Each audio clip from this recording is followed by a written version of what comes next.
Hello, ಹೇಗಿದ್ದೀರಾ? ಚೆನ್ನಾಗಿದ್ದೀರಾ ಅಂತ ಭಾವಿಸ್ತೇನೆ. ಕೃಷ್ಣ ಜನ್ಮಾಷ್ಟಮಿ ತುಂಬ ಚೆನ್ನಾಗಿ ಆಗಿದೆ ಅಂತ ಭಾವಿಸ್ತೇನೆ. ನಿಮ್ಮ ಮನೇಲೆಲ್ಲ ನಿಮ್ಮ ಮಕ್ಕಳಿಗೆ ಕೃಷ್ಣ ಹಾಕಬೇಕಾದ್ರೆ ಏನೆಲ್ಲ ತುಂಟತನ ಆಗಿತ್ತು ಅಂತಂದು ಶೇರ್ ಮಾಡಿ. ನಮ್ಮದಂತೂ ಒಳ್ಳೆ ಎಕ್ಸ್ಪೀರಿಯೆನ್ಸೇ ಆಗಿತ್ತು.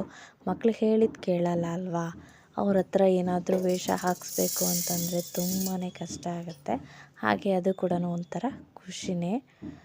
ಹಾಗೆ ಏನು ಮಾಡೋಣ ಅಂತಂದು ತಿಂಡಿಗೆ ಯೋಚನೆ ಮಾಡ್ತಾ ಮಲ್ನಾಡು ಕಡುಬು ಮಾಡೋಣ ಅಂತ ನಮ್ಮ ಮನೇಲಿ ಹೇಳಿದರು. ಹಾಗಾಗಿ ನಾನು ರವೆ ಅಂತ ಮಾಡ್ಕೊಂಡಿರಲಿಲ್ಲ, ಅಕ್ಕಿನೇ ಮಿಕ್ಸಿಯಲ್ಲಿ ಹಾಕ್ಕೊಂಡು ರವೆ ಮಾಡ್ಕೊಂಡಿದ್ದು. ಹಾಗೆ ಕಾಯಿ ತುರಿ, ಒಣಮೆಣಸು, ಕರಿಬೇವು, ಜೀರಿಗೆ, ಬೇಕಾದರೆ ನೀವು ಕಡಲೆಬೇಳೆ, ಉದ್ದಿನಬೇಳೆನೂ ಹಾಕ್ಬೋದು. ನಾನು ಹಾಕಿಲ್ಲ. ಈರುಳ್ಳಿ ಹಾಕಿ ಸ್ವಲ್ಪ ಬಿಸಿ ಮಾಡ್ಕೊಂಡಿದ್ದೀನಿ. ಜಾಸ್ತಿ ಬಿಸಿ ಏನಿಲ್ಲ, ಸ್ವಲ್ಪ ಬಿಸಿ ಮಾಡಿಕೊಂಡು ಕೈ ಆಡ್ಕೊಂಡಿದ್ದೀನಿ. ಆನಂತರ ನೀರನ್ನ ಹಾಕ್ಬಿಟ್ಟು ಬಿಸಿ ಮಾಡ್ಕೊಳ್ತೇನೆ. ನೀವು ಬಿಸಿ ನೀರೇ ಹಾಕಿದರೆ ತುಂಬ ಬೇಗ ಆಗುತ್ತೆ. ನಂತರ ಪುಡಿ ಮಾಡಿ ರವೆ ಮಾಡಿ ಇಟ್ಕೊಂಡಿರ್ತೀವಲ್ಲ, ಅಕ್ಕಿ ರವೆ, ಅದನ್ನು ಹಾಕ್ಬಿಟ್ಟು ಕೈ ಆಡಿಸ್ತಾ ಬರಬೇಕು. ಇದು ಮಾಡ್ಲಿಕ್ಕೆ ತುಂಬಾ ಈಸಿ. ಹಾಗೆ ಮಲೆನಾಡು ಕಡೆಗೆ ತುಂಬ ಜಾಸ್ತಿ ಮಾಡುವಂತಹ ಒಂದು ಪದಾರ್ಥ ಅಂತಲೇ ಹೇಳ್ಬೋದು. ಇದು ನಾನು ಅಪರೂಪಕ್ಕೆ ಮಾಡಿದ್ದು.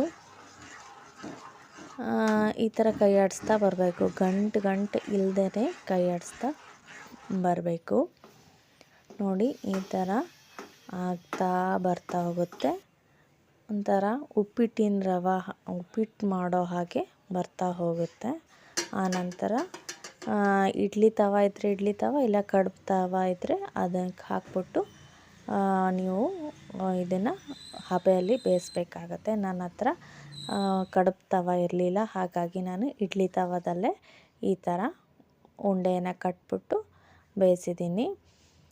ನೋಡಿ, ಫೈನಲಾಗಿ ಈ ಥರ ಆಗಿದೆ. ಇದಕ್ಕೆ ಹುಳಿನೋ ಅಥವಾ ಸಾರೋ ಅಥವಾ ಚಟ್ನಿನೋ ಎಲ್ಲದಕ್ಕೂ ಕಾಂಬಿನೇಷನ್ ಆಗುತ್ತೆ. ನಾನು ಚಟ್ನಿ ಮಾಡಿದ್ದೀನಿ. ಇದು ಕಡಲೆಬೇಳೆ ಚಟ್ನಿ. ಟೇಸ್ಟ್ ಮಾತ್ರ ಸೂಪರಾಗಿತ್ತು.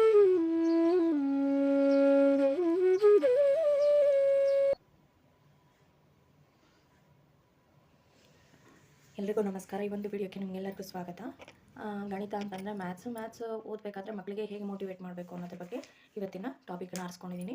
ಮ್ಯಾಥ್ಸ್ ಏನಾದರೂ ಹೇಳ್ಕೊಡ್ಬೇಕು ಅಂದರೆ ಮಕ್ಕಳಿಗೆ ಸ್ವಲ್ಪ ಕಷ್ಟ ಆಗುತ್ತೆ. ಯಾಕೆಂದರೆ ಮ್ಯಾಥ್ಸ್ ಬಗ್ಗೆ ಮಕ್ಕಳಿಗೆ ಇಂಟ್ರೆಸ್ಟೇ ಇರಲ್ಲ. ಆಮೇಲೆ ನೀವು ಕೇಳ್ಬೋದು, ಮ್ಯಾಥ್ಸ್ ಎಲ್ಲಿ ಯೂಸ್ ಆಗುತ್ತೆ ಅಂತ, ಮ್ಯಾಥ್ಸ್ ಅಂದರೆ ಏನು, ಇದೆಲ್ಲ ಪ್ರಶ್ನೆಗಳನ್ನು ಆ ಮಕ್ಕಳಿಗೆ ಕೇಳ್ತಾ ಇದ್ದರೆ ಆ ಮಕ್ಕಳಿಗೆ ಗೊತ್ತಾಗುತ್ತೆ. ಏನೋ ಒಂದು ಓದಬೇಕಾದ್ರೆ ಅದರಿಂದ ಏನು ಯೂಸ್ ಆಗುತ್ತೆ ನಮಗೆ ಅಂತ ಗೊತ್ತಾಗ್ತಾ ಹೋದರೆ ತಾನಾಗೆ ಇಂಟ್ರೆಸ್ಟ್ ಬರ್ತಾ ಹೋಗುತ್ತೆ. First point. ಸೆಕೆಂಡ್ ಪಾಯಿಂಟ್ ಏನು ಅಂತಂದರೆ, ಯಾವುದೇ ಒಂದು ವಿಚಾರನೂ ನೀವು ತಿಳ್ಕೊಂಡಾಗ ಅದನ್ನು ಎಲ್ಲಿ ಯೂಸ್ ಮಾಡ್ತೀರಾ ಅನ್ನೋದು ಕೂಡ ಹೇಳೋದು ತುಂಬಾ ಇಂಪಾರ್ಟೆಂಟು. ಹಾಗೆ ಯಾವ ಥರ ಹೇಳೋದು ಅದು ಕೂಡ ಇಂಪಾರ್ಟೆಂಟ್ ಆಗುತ್ತೆ. ನೀವು ಚಿಕ್ಕ ಮಕ್ಕಳಿಗೆ ಒಂದು ಟಾಪಿಕನ್ನು ಹೇಳ್ಕೊಡ್ಬೇಕಾದ್ರೆ ದೊಡ್ಡ ಎಕ್ಸಾಂಪಲ್ಸ್ ಕೊಟ್ಟು ಹೇಳಿದರೆ ಮಕ್ಕಳಿಗೆ ಅರ್ಥನೇ ಆಗಲ್ಲ. ನೀವೇನು ಮಾಡಬೇಕು, ಟಾಪಿಕ್ ರಿಲೇಟೆಡ್ ಎಕ್ಸಾಂಪಲ್ಸು ನಿಮ್ಮ ಸರೌಂಡಿಂಗ್ಸ್ ಅಥವಾ ಮಕ್ಕಳ ಪರಿಸರದಲ್ಲಿ ಏನೇ ಇರುತ್ತೆ ಅದನ್ನು ಆಯ್ಕೆ ಮಾಡಿಕೊಂಡು ಎಕ್ಸಾಂಪಲ್ ಕೊಡೋದನ್ನು ಕಲ್ತ್ಕೊಳ್ಬೇಕು. ಆವಾಗ ಮಕ್ಕಳಿಗೆ ಅರ್ಥ ಮಾಡ್ಕೊಳ್ಳೋಕ್ಕೂ ಈಸಿ ಆಗುತ್ತೆ. ಆಮೇಲೆ ಟಾಪಿಕ್ ಮೇಲೆ ಇಂಟ್ರೆಸ್ಟ್ ಬರೋಕ್ಕೆ ಸಾಧ್ಯ ಆಗುತ್ತೆ.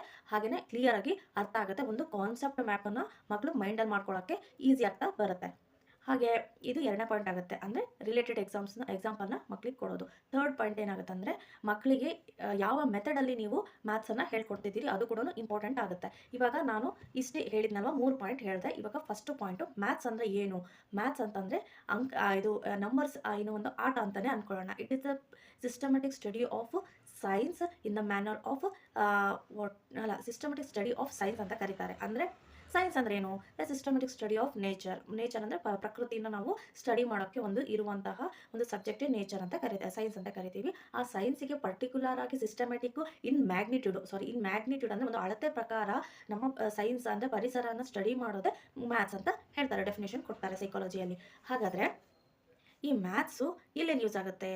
ಮ್ಯಾಥ್ಸ್ ಅನ್ನೋದು ನಾವು ಬೆಳಗ್ಗೆ ಎದ್ದಾಗಲಿಂದ ನಾವು ರಾತ್ರಿ ಮಲಗೋ ಟೈಮ್ ತನಕನೂ ಮ್ಯಾಥ್ಸ್ ಯೂಸ್ ಆಗುತ್ತೆ. ಯಾಕೆ ಯೂಸ್ ಆಗುತ್ತೆ ಅಂದರೆ, ಒಂದೊಂದು ಅಳತೆನೂ ನಾವು ಏನೇ ಕೆಲಸ ಮಾಡೋದಂದ್ರೆ ಸಿಸ್ಟಮೆಟಿಕ್ ಆಗಿ ಒಂದೊಂದು ಅಳತೆ ಪ್ರಕಾರನೇ ಮಾಡ್ತಾ ಹೋಗ್ತೀವಿ. ಇಲ್ಲ ಅಂತಂದರೆ ಯಾವ ಕೆಲಸನೂ ನೀಟ್ ಆಗಲ್ಲ. ಹಾಗಾಗ್ಬಿಟ್ಟು ಅಳತೆ ಪ್ರಕಾರ ಮಾಡೋದೇ ಒಂದು ಸಿಸ್ಟಮ್ಯಾಟಿಕ್ ಮ್ಯಾನರ್ ಅಂತ ಕರೀತಾರೆ. ಆ ಸಿಸ್ಟಮ್ಯಾಟಿಕ್ ಮ್ಯಾನರ್ ಹೇಗೆ ಬರುತ್ತೆ? ಒಂದು ಅಳತೆನೇ ಮ್ಯಾಥ್ಸ್. ಅದು ಯಾವುದೇ ರೂಪದಲ್ಲಿ ಆದರೂ ಆಗ್ಬೋದು. ಅದು ಬ್ರಾಂಚಸ್ ಯಾವುದ್ಯಾವುದು ಅಂತ ಸಿಂಪಲ್ ಮಕ್ಕಳಿಗಿರುವಂತಹ ಬ್ರಾಂಚಸ್ 3: ಒಂದು ಅರ್ಥಮೆಟಿಕ್ಕು, ಜಾಮೆಟ್ರಿ, ಇನ್ನೊಂದು ಆಲ್ಜಿಬ್ರಾ. ಇದು ಮಕ್ಕಳಿಗೆ ಇಂಪಾರ್ಟೆಂಟ್ ಆಗ್ತಾ ಹೋಗುತ್ತೆ. ನಾನು ಜಸ್ಟ್ ಜಸ್ಟ್ ಈ ಕಾನ್ಸೆಪ್ಟ್ ಹೇಳ್ತಾ ಇರೋದು ಮಕ್ಕಳು ರಿಲೇಟೆಡ್ಗೋಸ್ಕರ ಅಷ್ಟೇ.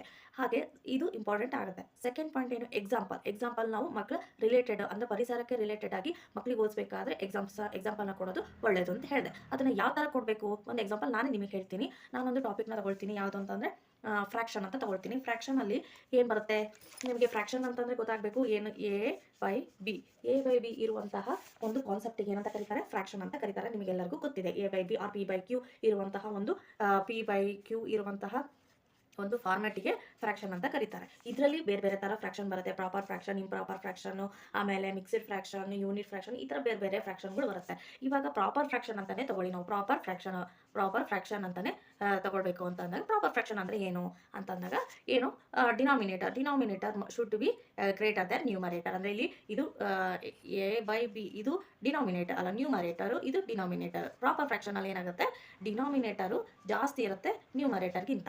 ಇದನ್ನು ನಾವು ಹೇಳಬೇಕಾದ್ರೆ ಮಕ್ಕಳಿಗೆ ತುಂಬಾ ಕನ್ಫ್ಯೂಷನ್ ಆಗುತ್ತೆ, ನಿಮಗೂ ಕನ್ಫ್ಯೂಷನ್ ಆಗುತ್ತೆ. ಇದನ್ನು ನಾನು ಯಾವ ಥರ ಹೇಳ್ತೀನಿ, ಡಿನಾಮಿನೇಟರು ನಾನು ಜಾಸ್ತಿ ಇರಬೇಕು ಅಂದರೆ ನಾನು ಮಕ್ಕಳಿಗೆ ಹೇಳ್ತೀನಿ, ನಿನಗೆ 3 ಚಪಾತಿ ಕೊಟ್ಟಿದ್ದೀನಿ, ಅದರಲ್ಲಿ ನೀನು ಬರೀ ಒಂದೇ ಒಂದು ಚಪಾತಿ ತಿಂದಿದೀಯಾ, ಹಾಗಾಗ್ಬಿಟ್ಟು ಅದು ಪ್ರಾಪರ್ ಫ್ರ್ಯಾಕ್ಷನ್. ಅಂದರೆ ಡಿನಾಮಿನೇಟರ್ ಜಾಸ್ತಿ, ನಾನು ಕೊಟ್ಟಿರೋದು ನಿನಗೆ ಜಾಸ್ತಿ ಇದೆ, ಹೌದಾ, ಆದರೆ ನೀನು ಮಾತ್ರ ತಿಂದಿದ್ದು ಒಂದೇ. ಅಂದರೆ ನಾನು 3 ಚಪಾತಿ ಕೊಟ್ಟರೆ ನೀನು ಒಂದೇ ಚಪಾತಿ ತಿಂದಿದ್ಯಾ, ಇದಕ್ಕೇನಂತ ಕರೀತಾರೆ, ಪ್ರಾಪರ್ ಫ್ರ್ಯಾಕ್ಷನ್ ಅಂತ ಕರೀತಾರೆ. ಹಾಗೆ ಇಂಪ್ರಾಪರ್ ಫ್ರ್ಯಾಕ್ಷನ್ ಅಂತಂದರೆ, ನಿನಗೆ ಹಶ್ವಾಗಿದೆ, 3 ಚಾಕ್ಲೇಟ್ ತಿನ್ನಬೇಕು ಅಂತ ಆಸೆ ನಿನಗೆ, ಆದರೆ ಅಮ್ಮ ಕೊಟ್ಟಿದ್ದು ಮಾತ್ರ ಒಂದೇ ಚಾಕ್ಲೇಟು, ಇದಕ್ಕೆ ಇಂಪ್ರಾಪರ್ ಫ್ರ್ಯಾಕ್ಷನ್ ಅಂತ ಕರೀತಾರೆ. ಈ ಥರ ನೀವು ಎಕ್ಸಾಂಪಲ್ಸ್ನ ಮಕ್ಕಳಿಗೆ ಕೊಡೋದು ಒಳ್ಳೆಯದು. ಈ ಥರ ಕೊಟ್ಟರೆ ಮಕ್ಕಳಿಗೆ ನೆನಪು ಇರುತ್ತೆ, ಹಾಗೆಯೇ ಮಕ್ಕಳಿಗೆ ಕಾನ್ಸೆಪ್ಟ್ ಅರ್ಥ ಆಗುತ್ತೆ. ಆಮೇಲೆ ಬೇರೆ ಬೇರೆ ಥರ ಪ್ರಾಬ್ಲಮ್ಸ್ನ ಸಾಲ್ವ್ ಮಾಡೋಕ್ಕೆ ಮಕ್ಕಳಿಗೆ ಇಂಟ್ರೆಸ್ಟ್ ಬರ್ತಾ ಹೋಗುತ್ತೆ. ಈ ಥರ ಪ್ರಾಬ್ಲಮ್ಸ್ನ ಎಲ್ಲಿ ಸಿಕ್ಕುತ್ತೆ ಅಂತಂದರೆ, ಬೇರೆ ಬೇರೆ ವೆಬ್ಸೈಟ್ಗಳಲ್ಲಿ ವರ್ಕ್ಶೀಟ್ ತುಂಬಾ ಅವೈಲೇಬಲ್ ಇದೆ, ಅಲ್ಲಿ ಹೋಗಿ ನೀವು ವರ್ಕ್ಶೀಟ್ನ ತಗೊಳ್ಬೋದು. ಇಲ್ಲ ನನಗೆ DM ಮಾಡಿದ್ರೆ ನಾನು ಆ ವೆಬ್ಸೈಟ್ ಲಿಂಕ್ ಕೂಡ ನಿಮಗೆ ಶೇರ್ ಮಾಡ್ತೇನೆ. ಇಲ್ಲ ಅಂತಂದರೆ ಸಿಂಪಲ್ ಟೆಕ್ಸ್ಟ್ ಬುಕ್ಸಲ್ಲಿ ತುಂಬಾ ಇದು ಪ್ರಾಬ್ಲಮ್ಸ್ ಇದೆ, ಅದನ್ನು ಸಾಲ್ವ್ ಮಾಡೋದ್ರೂ ಒಳ್ಳೆಯದು. ಹಾಗೆ ಇನ್ನೊಂದು ಲಾಸ್ಟ್ ಪಾಯಿಂಟ್ ಹೇಳಿದೆ, ಯಾವ ಮೆಥಡಲ್ಲಿ ನೀವು ಹೇಳ್ಕೊಟ್ರೆ ತುಂಬಾ ಚೆನ್ನಾಗಿ ಅಂತ. ಮ್ಯಾಥ್ಸಲ್ಲಿ ತುಂಬ ಜನ ಯೂಸ್ ಮಾಡುವಂತಹ ಇಂಪಾರ್ಟೆಂಟ್ ಮೆಥಡ್ ಏನು ಅಂತಂದರೆ, ಇಂಡಕ್ಟಿವ್ ಮೆಥಡ್ ಅಂದರೆ ಡಿಡಕ್ಟಿವ್ ಮೆಥಡ್. ಇವು ಇಂಡಕ್ಟಿವ್ ಮತ್ತು ಡಿಡಕ್ಟಿವ್ ಇದು ಯಾವ ಥರ ಅಂತಂದರೆ, ಸಿಂಪಲ್ ನಾನು ಒಂದು ಲೈನಲ್ಲಿ ಇವತ್ತೇ ಎಕ್ಸ್ಪ್ಲೇನ್ ಮಾಡ್ತೀನಿ. ನೆಕ್ಸ್ಟ್ ವಿಡಿಯೋದಲ್ಲಿ ಬೇರೆ ಬೇರೆ ಒಂದೊಂದೇ ಟಾಪಿಕ್ ಇಟ್ಕೊಂಡು ಎಕ್ಸ್ಪ್ಲೇನ್ ಮಾಡ್ತಾ ಹೋಗ್ತೀನಿ. ಇದರಿಂದ ನಿಮಗೂ ಯೂಸ್ ಆಗುತ್ತೆ, ಮಕ್ಕಳಿಗೆ ಯಾವ ಥರ ಹೇಳ್ಕೊಡ್ಬೋದು ಮ್ಯಾಥ್ಸ್ ಅನ್ನೋದು ಕೂಡ ನಿಮಗೆ ಅರ್ಥ ಆಗ್ತಾ ಹೋಗುತ್ತೆ. ಇಂಡಕ್ಟಿವ್ ಮೆಥಡ್ ಅಂದರೆ ಸೇಮ್, ನೀವು ಒಂದು ಹೂ ಕಟ್ತಾ ಇರ್ತೀರಾ, ಒಂದೊಂದು ಹೂನ ತಗೊಂಡು ಕಟ್ತಾ ಹೋಗೋದು ಇಂಡಕ್ಟಿವ್ ಮೆಥಡ್, ಆಯ್ತಾ. ಡಿಡಕ್ಟಿವ್ ಮೆಥಡ್ ಅಂದರೆ ನೀವು ಒಂದು ದೊಡ್ಡ ಮಾಲೆನ ನಿಮ್ಮ ಮಕ್ಕಳ ಕೈ ಕೊಟ್ಟರೆ ಏನು ಮಾಡ್ತಾರೆ, ಕಿತ್ತಿ ಹಾಕ್ತಾರೆ, ಅದು ಡಿಡಕ್ಟಿವ್ ಮೆಥಡ್. ಇವೆರಡು ಮೆಥಡನ್ನು ಯೂಸ್ ಮಾಡಿಕೊಂಡು ಮ್ಯಾಥ್ಸನ್ನು ಎಲ್ಲ ಟೀಚರ್ಸು ಹೇಳ್ಕೊಡ್ತಾರೆ. ನಾನು ನಿಮಗೆ ಹೇಳ್ತೀನಿ, ನಿಮ್ಮ ಮನೇಲಿ ನಿಮ್ಮ ಮಕ್ಕಳಿಗೆ ಹೇಗೆ ನೀವು ಹೇಳ್ಕೊಡ್ಬೇಕು ಅಂತ. ಈ ವಿಡಿಯೋ ನಿಮಗೆ ಇಷ್ಟ ಆಗಿದೆ ಅಂತ ಅನ್ಕೊಂತೀನಿ. ಮತ್ತೊಂದು ವಿಡಿಯೋದಲ್ಲಿ ಮತ್ತೊಂದು ಟಾಪಿಕ್ ನಿಮ್ಮ ಮುಂದೆ ಬರ್ತೀನಿ. ಹಾಗೆಯೇ ನಿಮ್ಮ ಮಕ್ಕಳಿಗೆ ನೀವು ಯಾವ ಥರ ಟ್ರೈನ್ ಅಪ್ ಮಾಡಬೇಕು, ಟ್ಯೂಷನ್ ಮಾಡಬೇಕು ಅಂತಂದು ನಾನು ನೀಟಾಗಿ step by step with methodology ಬಗ್ಗೆ ಹೇಳ್ತಾ ಹೋಗ್ತೀನಿ. ನೀವು ಅರ್ಥ ಮಾಡಿಕೊಂಡು ನಿಮ್ಮ ಮಕ್ಕಳಿಗೆ ನೀವು ಹೇಳ್ಕೊಡಿ ಅಂತ ಹೇಳ್ತಾ ಈ ವಿಡಿಯೋನ ಇಲ್ಲಿಗೆ ಮುಗಿಸ್ತಾ ಇದ್ದೀನಿ. By, take care.